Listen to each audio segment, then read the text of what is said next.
How's it going, guys? My name is Zach with the movie Castle, and today we're going to be talking about Cold Spots. This is from Image Comics and features a story by Cullen Bunn. You guys may know him for things like Harrow County or The Empty Man, and features artwork and design by Mark Torres. Flip it to the back, we can see the Image Comics logo. The MSRP is $16.99, and this collects all 5 issues of the miniseries. This is a new horror story. Of course, cold spots in real life are things that paranormal investigators say to feel a lot that detects the presence of a ghost. And, you know, you see all that thermal imaging stuff. So that caught my eye initially. Plus, Cullen Bunn's name, I've read a few of his things before. I just recently talked about The Unsound. That one was a pretty good one, so I wanted to read more of his stuff. In this story, you get a private investigator, and he's going to this island because there's this really wealthy guy whose daughter and granddaughter both mysteriously vanished. And even though it should be warm outside, he goes to the island and it's cold everywhere. Why is it so cold out? Well, that of course is the paranormal element. Ghosts are haunting this island and the surrounding land, and it all has something to do with that little girl. Overall, I thought this was a pretty cool story. It had a really good atmosphere to it, and I really do like the design of the ghost. It was really cool. Now, that being said, this story is a little simple. There's not a million twists and turns. It's one of those that something's building up, and when it lets loose, big action sequence. But it kind of felt like a 4-issue story, even though in reality it's 5 issues. So it does burn really quick, you know? And I did like the stuff that was there. It's just, you know, it goes a little fast, and it's not the deepest, most complex story, you know?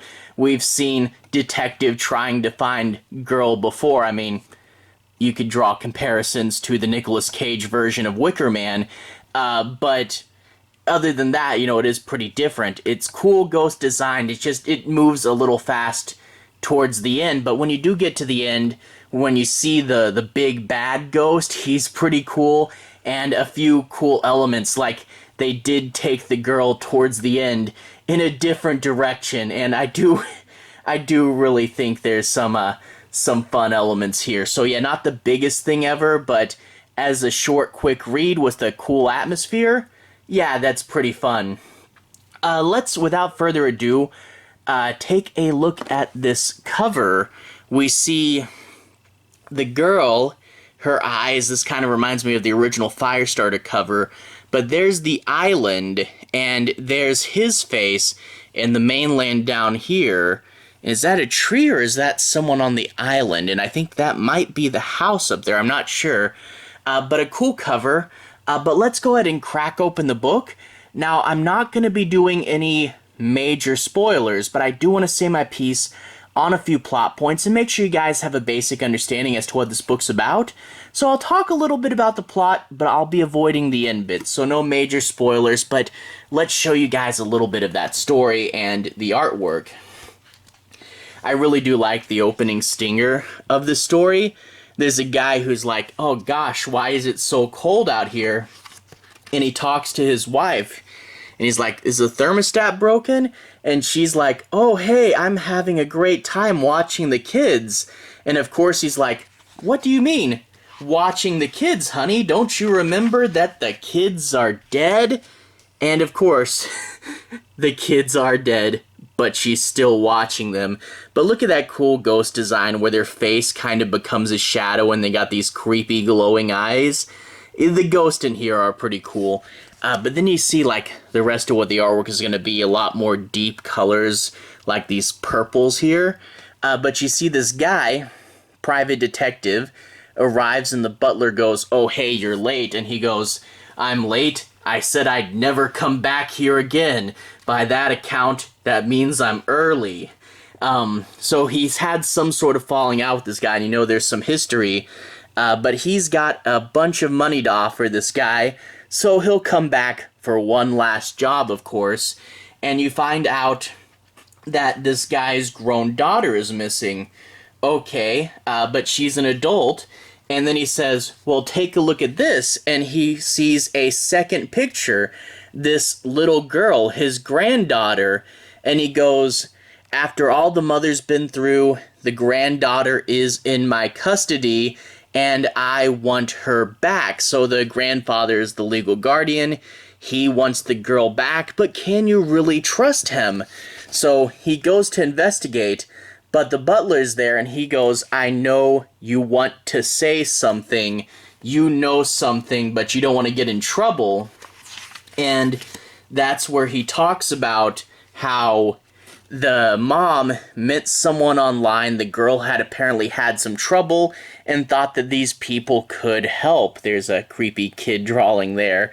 And he says where they wound up going, this small remote island, so that's where the detective is going to go as well to try to go looking for them. And you, of course, get the nice small coastal town surrounding them. He goes and he talks to this guy, and he's like, oh yeah, they shut off ferry to that island, so you're gonna have to get your own mode of transportation, arrange something with one of the local boats, and he does sell him one of the hotel rooms above, but while he's in his room, a ghost shows up to that guy, and he's like, and he recognizes her, I think it's like his wife or something, and when he sees all the coldness, he goes back to talk to the guy, and he finds that the ghost has frozen him in this really cool splash page. Now, I do think this is the end of issue 1. They're not broken up, and I really wish they were. I like it when they break up the chapters. It's a nice stopping place for when I gotta go do something. But this all reads as one. Anyway, he sleeps the night in that car, and we do get a visual of all these ghosts surrounding his car when he's sleeping. But he finds someone, a creepy and ominous man that's going to give him several warnings and take him to the island in his boat there. And on the island, he sees that there's a shrine. A whole bunch of people have left offerings to the dead. Apparently they all know it's haunted. And there's a groundskeeper kind of dressed up like Michael Myers there, but I guess that's what jumpsuits are actually for. And he eventually does talk his way into getting let to the house, which does look a little bit like the Bates house, but still pretty cool. And he does find the mom there with this mysterious woman, and she says, you can't take my daughter away, she needs to be here. And he goes to see the daughter, and why he's doing this all over town, spooky spirits are starting to haunt the place, and we do get to see the little girl there. And yeah, what does she have to do with the spirits, you know? And I do kind of find the little girl funny. They do take her in directions that you don't expect, but I also love how the artist draws her so small. Like, for example, here's a scene later on where the ghosts come in and he starts to run with her, but look at the next page, just how small this little girl is. She almost seems like a little doll. I don't know. I think she's only supposed to be like 4 or something, but maybe it's just me. I just found that she's kind of funny, just how small they draw her, and they just pick her up, and she, you know, she's of course the psychic kid that's a little blank, so she's just kind of staring as he got her there. I don't know. I just thought it was kind of funny. But of course, you find out the real reason the old couple is wanting her, and of course the big spiritual explosion that happens, and lots of crazy stuff towards the ending.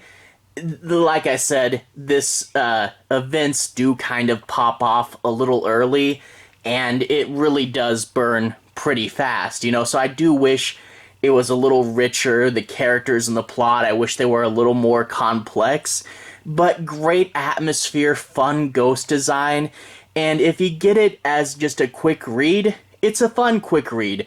I do wish it was a little longer. It's not my favorite Cullen Bunn thing, but hey, fun atmosphere as a quick read, it's pretty cool, and I did like a lot of the elements. So yeah, not the best thing ever, but you know, fun for what it is. I could have gone for a 6-issue version of this, and like I said, it did feel like 4, but I thought it was fun. Anyway, to everyone who's watched so far, thank you for watching. To everyone who's liked and subscribed, thank you. You really are helping the channel out.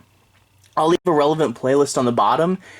This should be my horror comics playlist, where you can find me reviewing a ton of like anthology magazines, like I did The Creeps, Vampirus Carmilla, Tales from the Crypt. You can also find me talk about another Cullen Bunn book, The Unsound, in there as well as a few other things. So if you want to see me talk about a few more horror comics, you can find me down there. Anyway, have a good day. I'll see you guys again very, very soon. Horror comics playlist on the bottom. Have a good day now.